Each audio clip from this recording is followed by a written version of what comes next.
हरियाणा में सरकारी नौकरियों की भर्तियों को लेकर कांग्रेस लगातार सवाल उठाती रही है, लेकिन इस बार कांग्रेस महासचिव रणदीप सिंह सुरजेवाला ने सरकार पर अब तक का सबसे बड़ा हमला बोला। उन्होंने आरोप लगाया कि एचपीएससी के जरिए प्रदेश के युवाओं को धोखा देकर नौकरियां बेची जा रही। सुरजेवाला ने न सिर्फ आंकड़े पेश किए बल्कि संस्था की पारदर्शिता और नेतृत्व पर भी गंभीर सवाल खड़े किए। देखिए रिपोर्ट। लगातार हरियाणा में सरकारी नौकरियों की भर्ती में गड़बड़ियों और पेपर लीक कांड को जोर शोर से उठाने वाले कांग्रेस नेता और सांसद रणदीप सुरजेवाला ने रविवार को प्रदेश सरकार पर अब तक का सबसे बड़ा हमला किया। सुरजेवाला ने आंकड़े पेश किए कि किस तरह बिहार के एक व्यक्ति को एचपीएससी यानी हरियाणा पब्लिक सर्विस कमीशन का चेयरमैन लगाकर प्रदेश के युवाओं को छला गया। कभी पेपर लीक कांड, कभी नकल तो कभी एचपीएससी के दफ्तर के सचिव के कमरे से 1 करोड़ 8 लाख रुपए की नकदी पकड़े जाना, एक के बाद एक 5 भर्तियों में गड़बड़ झाला।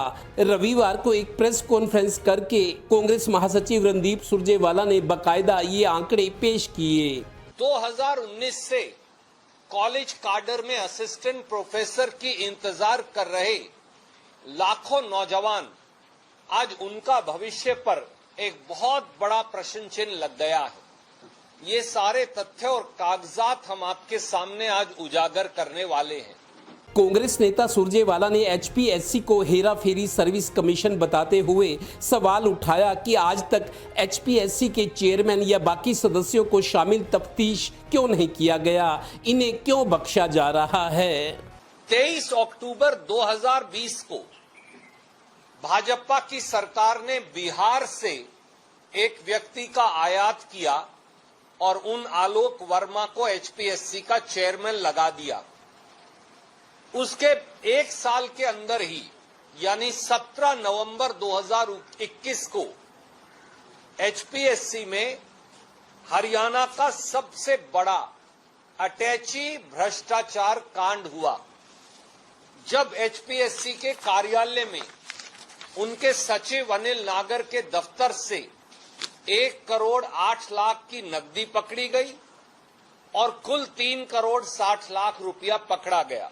गौरतलब है कि सुरजेवाला ने 2019 से कॉलेज काडर की असिस्टेंट प्रोफेसर की भर्ती में कथित गड़बड़ियों को आधार बनाकर प्रदेश के युवाओं के सपनों को तहस नहस करने के आरोप लगाए। सुरजेवाला ने बिहार पब्लिक सर्विस कमीशन के सवाल भी हरियाणा के पेपर्स में शामिल करने को बड़ी साजिश बताया।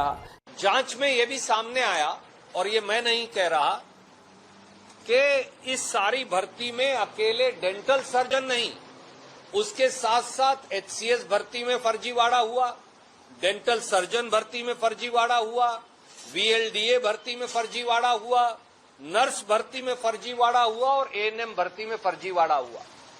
ये मैं नहीं कह रहा, ये जांच एजेंसी को मिला कि ये 5 सिलेक्शन में सीधे फर्जीवाड़ा था।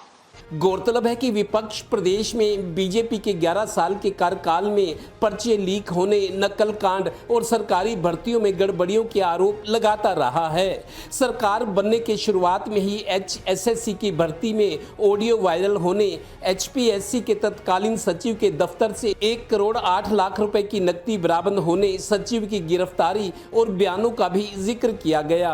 इसी तरह पुलिस सब इंस्पेक्टर की भर्ती में एक विधायक के पुत्र की शिकायत, एचएसएससी के एक सदस्य का इस्तीफा लेने जैसे कई कांड हुए। तो इस हेरा फेरी सर्विस कमीशन को बर्खास्त करो। ये हेरा फेरी सर्विस कमीशन है, इसे बर्खास्त किया जाए, पहली मांग। दूसरी मांग, असिस्टेंट प्रोफेसर के इन सारे पदों की पेपर कैंसिल कर दोबारा किए जाएं, एक पारदर्शी, जिम्मेवार और जवाबदेह प्रक्रिया से। सरकारी नौकरियों में इतना कुछ एक साथ सामने आने के बाद विपक्ष अब सरकार पर और हमलावर होगा, लगता तो यही है। Total news Panipat bureau.